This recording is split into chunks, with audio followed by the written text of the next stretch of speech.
Salut à tous, c'est Pang de la chaîne, bienvenue sur cette vidéo qui continue notre cheminement sur la méthode Silva avec Dame Lily Pasco et le printemps. Salut Lily. Justement, salut Punk et salut Printemps, enfin. Exactement, donc vous imaginez si les Britanniques ont le printemps, tout le monde va l'avoir en Europe. Hein. On sait bien que c'est quand même l'endroit où le printemps, l'été, quoi, même toutes les saisons, hormis la pluie, ils ne connaissent pas trop. Hein. Je vous rappelle que Lily, c'est la dernière fois qu'elle vit un printemps européen. Ah, exact, mais c'est pas du tout la même chose en Australie. C'était uniquement quand je suis venue en Europe que j'ai compris pourquoi tous les poètes qu'on a appris à l'école parlaient de printemps. Parce que là, c'est vrai, c'est plus beau, il y a plus de fleurs, mais ici, c'est vraiment comme si tout est en hibernation, tout est mort, tout est endormi, et tout d'un coup, pouf, ça se réveille. Mais c'est magique. Et c'est vrai, je pensais ça aujourd'hui, ça serait mon dernier printemps en Europe. Ouais, mais c'est amusant parce qu'effectivement, nous, Européens, c'est normal, quoi. C'est normal, oui.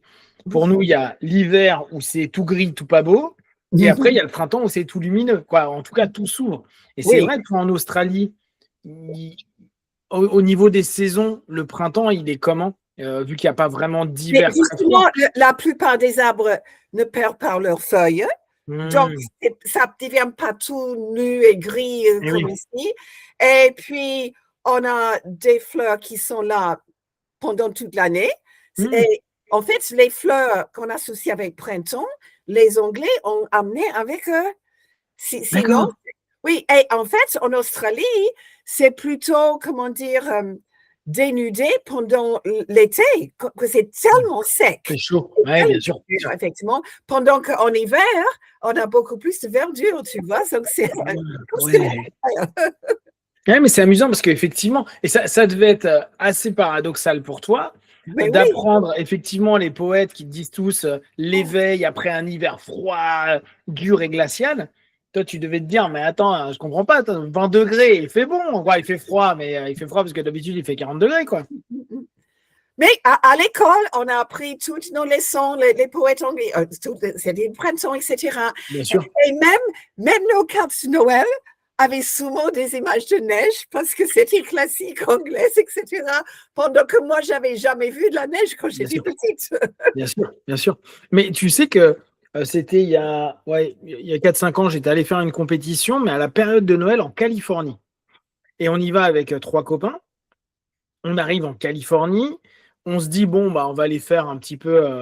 La compétition était une seule journée, donc le reste du temps, on s'est baladé. On est resté 3-4 jours là-bas.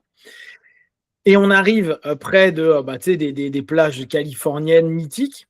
Et là, tu te dis, attends, dans 5 jours, c'est Noël, quoi. Dans 6 jours, c'est Noël. Et là, je ne vois pas comment ils peuvent se représenter Noël avec un paysage, avec des cocotiers, la mer, l'océan, l'océan, la plage. Et de temps à autre, on voyait dans les commerces, ils mettaient une image de Père Noël, une image d'un arbre de Noël sous la neige. Là, tu te dis, mais les Californiens, ils n'ont jamais vu, comme les Australiens, c'est pas quelque chose. Et je trouvais ça très drôle parce que nous, même à Paris, on ne peut pas dire qu'on est sous la neige. On n'est pas une région, on est sous la neige. Mais au moins, on a un petit peu de. C'est l'hiver. L'hiver, on le sent. Les journées sont courtes. Il fait moche. Il fait froid. Il fait frais. Il fait humide, etc. Mais en Californie ou en Australie, tu te dis, ah bah oui, mais vous, Noël, c'est pas du tout l'image populaire de Noël. C'est pas le Papa Noël qui vient de Laponie, hein, parce que pour arriver en Australie depuis la Laponie, il y a des kilomètres à faire. Hein. Ouais, c'est assez amusant de voir comment culturellement ça peut changer complètement notre perception d'une saison, d'une période, d'une fête, etc., etc. C'est génial. Et il y a même des gens qui fêtent le 25 juin. Ouais. Parce que c'est pas l'hiver et en fait justement en fait c'est ça en fait que le soleil ne va pas mourir, il va être rené et c'est justement c'est le 20, 22, 23 décembre. Mais oui, ça serait exactement l'inverse. Ouais. Bah, oui, nous aussi, là, on a ça le 21 juin, on a ça le 21 décembre. J'ai plus le nom qui me revient, mais ça va revenir. Et effectivement, à la base, c'était une fête païenne pour dire c'est la fin, c'est la journée la plus longue et c'est la journée la plus courte de. Exact. de l'année. Donc, ça avait une symbolique qui était super importante. Oui, oui. Ok. Alors, la semaine dernière, on s'était arrêté sur le début d'une phrase que j'avais trouvé, d'un paragraphe que j'avais trouvé intéressant avec une phrase qui était « Si vous êtes enthousiaste et dynamique, vous influencez également les personnes avec qui vous travaillez. » Donc, cette notion-là, on la garde bien en tête. Effectivement, on avait rebondi sur ce que disait Tony Robbins, ce que dit de manière générale la PNL ou de façon générale tout ce qui est psychologie positive. Si vous émettez quelque chose qui est plutôt positif, vous allez impacter les personnes avec qui vous travaillez, les personnes qui vous entourent. Idem, vous n'êtes pas bien, ça se sent et ça peut complètement influencer une réunion, un rapport, un échange avec quelqu'un, voire même un échange clientèle. Et on le voit les jours où on n'est pas très bien pour travailler ou il y a quelque chose qui a pu nous déranger. C'est pas évident de se concentrer, notamment quand on est en rapport avec des clients, quand on est en rapport avec des fournisseurs. Certes, elles sont touchées en vous entendant et en vous voyant, mais même sans le recours de ces sens, leur propre morale est stimulée par le vôtre. Vous êtes un manager dans bien plus de domaines que vous n'aviez pu le réaliser. Dès lors, il est important que le chef d'entreprise sache utiliser le niveau alpha pour corriger ses propres carences en matière d'attitude, d'énergie ou de santé. Non seulement pour des raisons personnelles, mais pour le bien-être de son personnel et de sa société. Donc là, on se remet dans la notion chef d'équipe, chef d'entreprise, quelqu'un qui peut manager, donc qui a un peu le côté, alors exemplaire, c'est un peu exagéré comme mot, mais c'est au moins le modèle sur lequel on devrait pouvoir se calquer.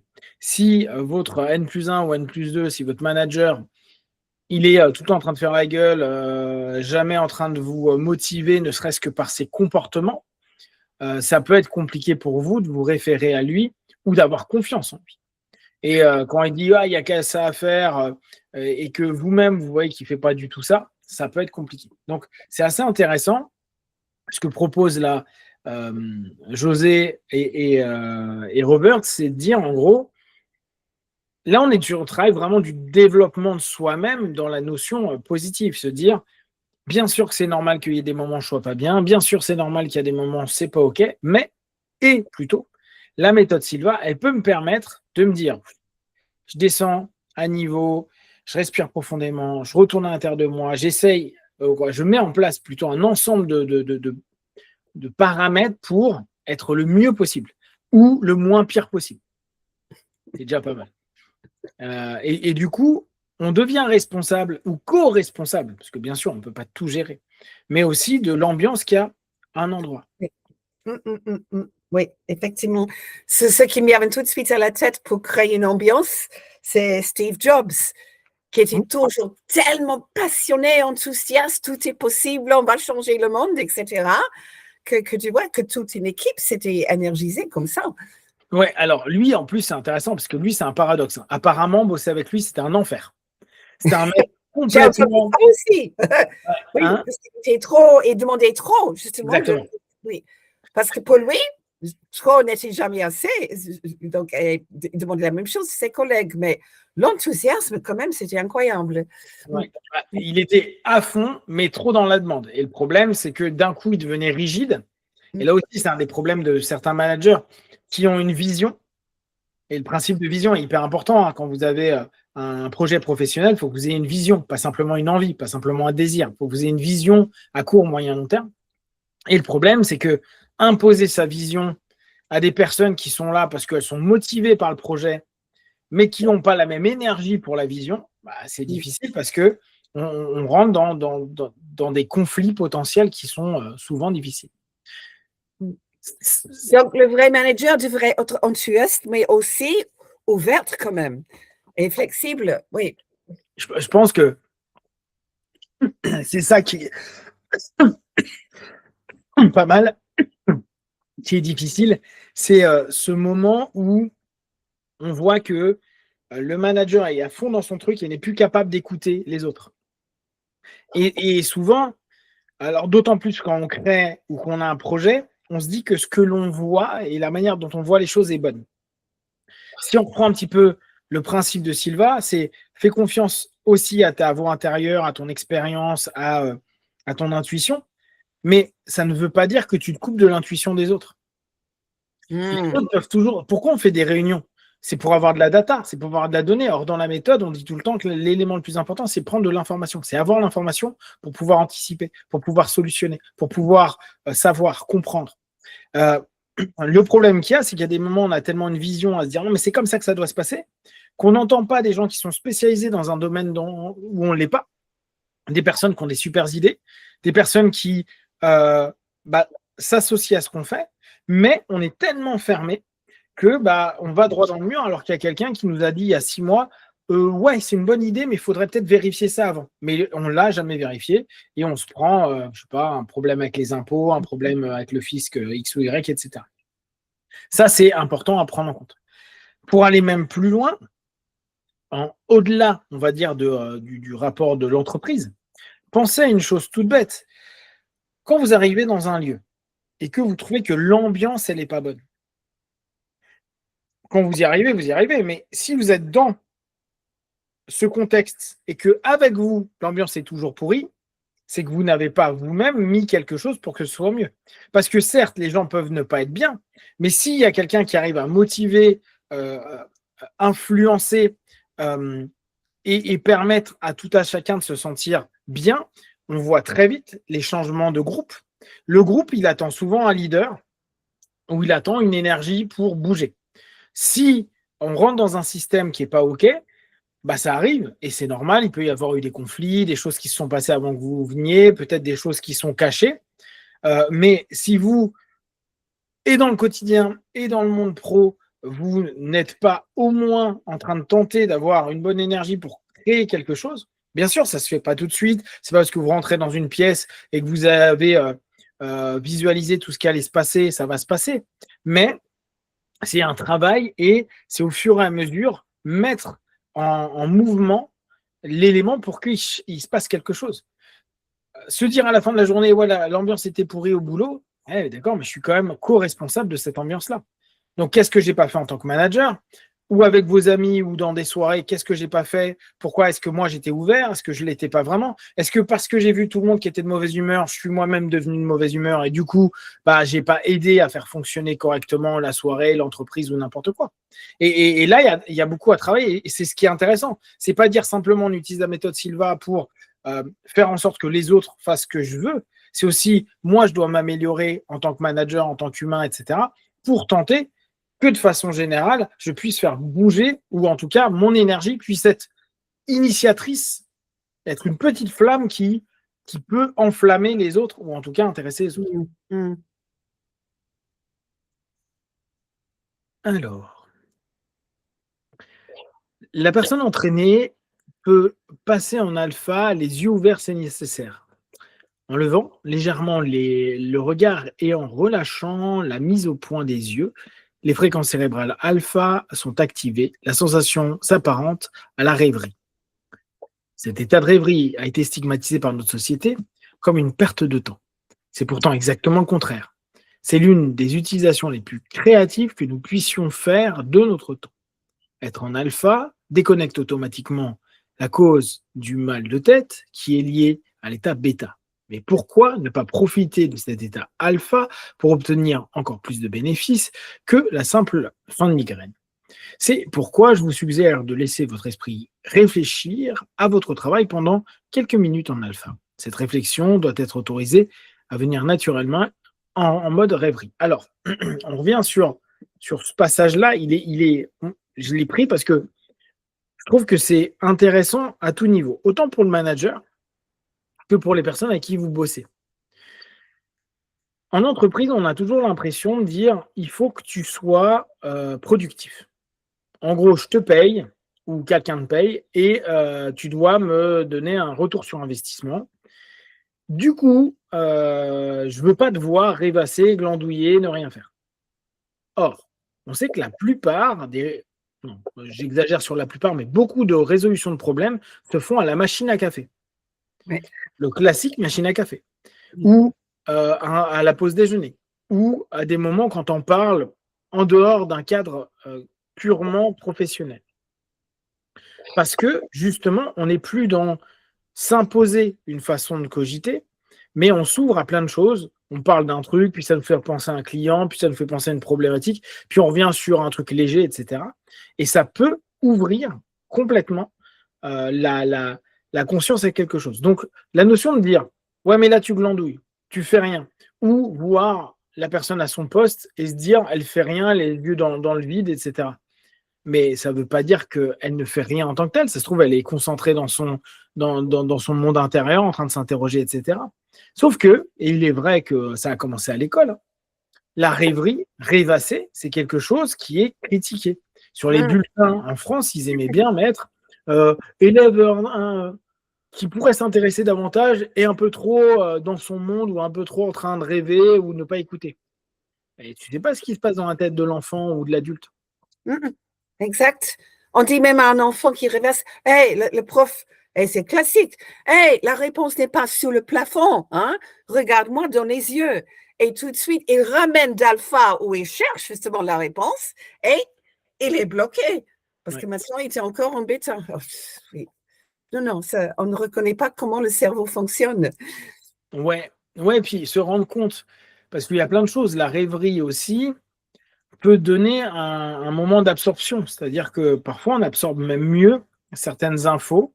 En tout cas, on est plus ouvert, même si, alors, on peut se dire, il faut que ma rêverie, et c'est en ça où la méthode est intéressante, soit orientée. Si elle apparaît, il se passe quelque chose, je capte rien, mais je suis content parce que j'ai les yeux dans le vague et ça me repose, pourquoi pas déjà. Mais là, l'idée, c'est un peu de se dire, la rêverie, on peut l'utiliser. C'est une porte d'entrée. C'est un moyen de se dire, bon, je me laisse aller, j'ai une problématique, je veux attendre une solution, qu'est-ce qui me vient dans cet état-là? Et ne pas prendre l'information qui va arriver comme absolument une vérité, mais peut se donner peut-être un élément qui va, à un moment ou à un autre, apaiser ou, en tout cas, orienter vers une solution. Donc, gardez en tête cette notion-là. Quand vous rêvassez, ce n'est pas un problème. Bien sûr, il ne faut pas que pendant ce temps-là, parce que bon, il y a des moments où on a des transes un peu bizarres.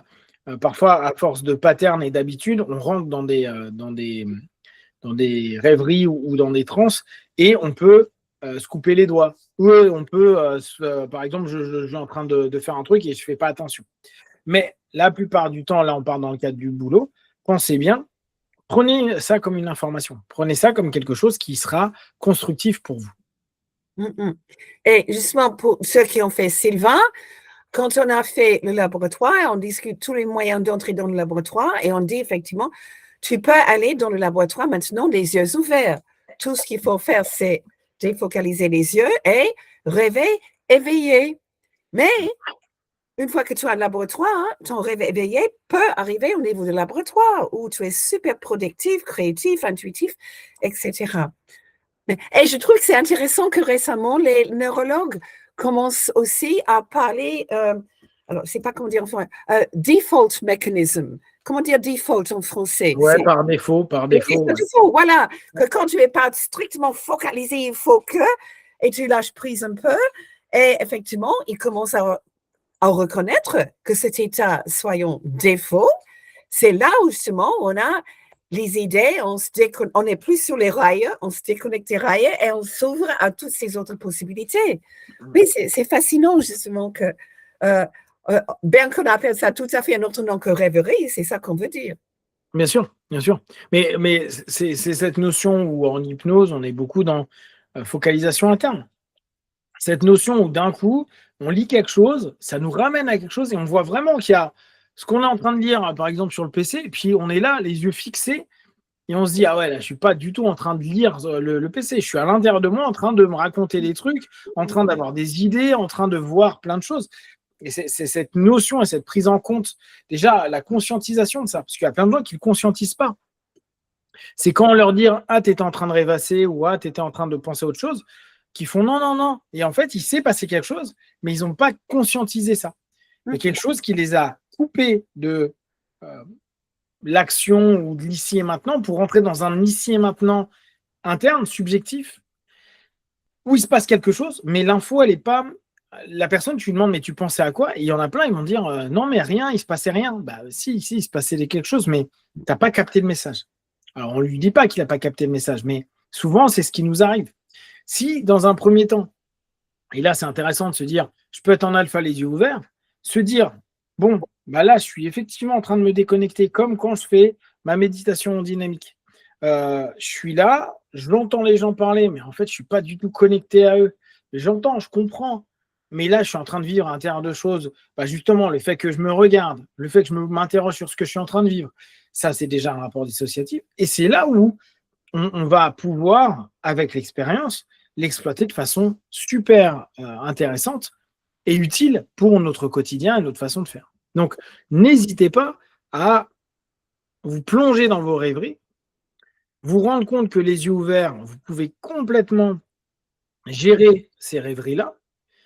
En gros, il y aurait plusieurs étapes. C'est déjà vous rendre compte de vos rêveries, commencer à les décider, à vous mettre en alpha, et après, les exploiter quand elles arrivent spontanément.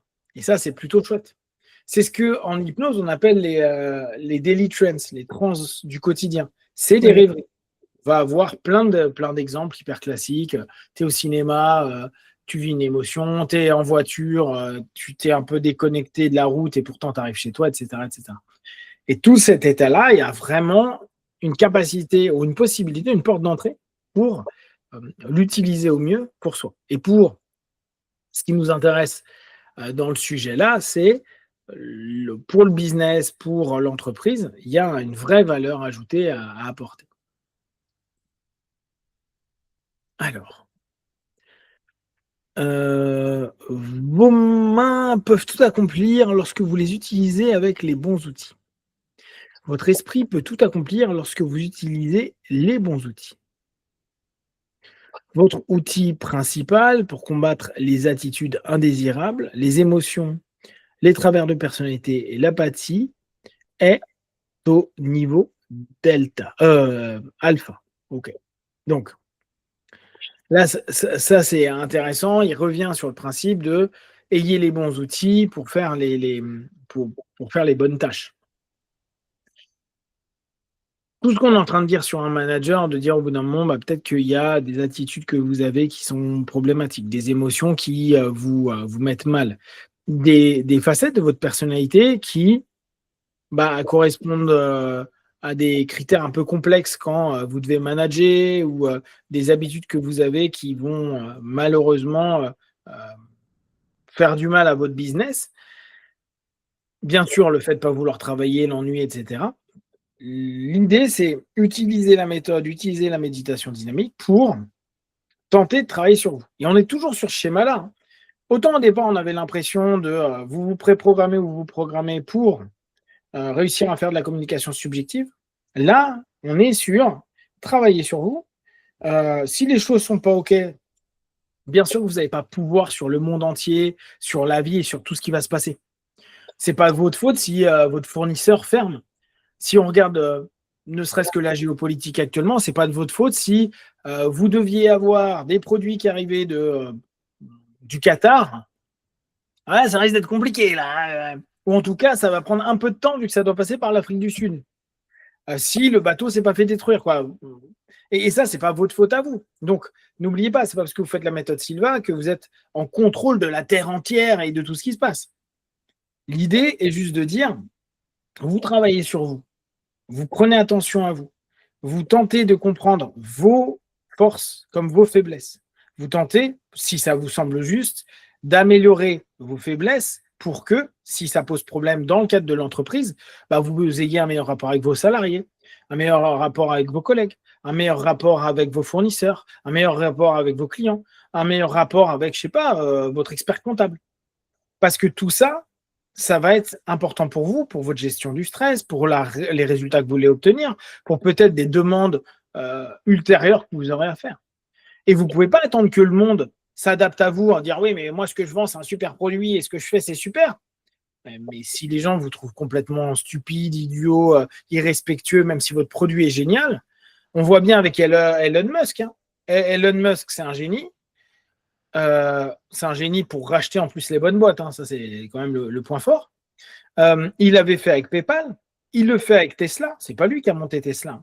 Mais par contre, le gars, il prend les bonnes personnes, il ose des trucs, il investit. Et aujourd'hui, il y a plein de gens qui ont eu des problèmes avec leur voiture Tesla parce que ils disent ah ouais, mais il est pote avec Trump, etc. Mais dans l'absolu, on est bien d'accord que on voit à quel point l'image d'un PDG ou autre peut influer. Et alors, eux, en plus, ils ont la bourse. Donc, à quel point la bourse s'est complètement écroulée pendant un moment sur Tesla parce que on voyait Musk faire tout et n'importe quoi. C'est là où se dire, on n'est pas tout puissant et on doit travailler sur nous et faire attention et être plus dans vraiment quelque chose de positif avec les gens plutôt que d'être centré que sur soi et se dire moi, je suis le meilleur, je suis incroyable, je suis génial. Même si vous êtes meilleur, incroyable et génial. Le problème, c'est que vous allez saouler les gens. Et du coup, les gens ne veulent plus travailler avec vous ou revendre vos voitures, etc. etc. On va s'arrêter là pour la première partie. Comme ça, on pourra tranquillement faire la seconde. Si vous avez des questions, des remarques déjà sur ces sujets-là, n'hésitez pas. Comme d'habitude, on vous répondra le plus rapidement possible. Et puis, ne prenez que ce qui est bon et juste pour vous. Testez, observez, analysez et concluez. À très vite. Ciao.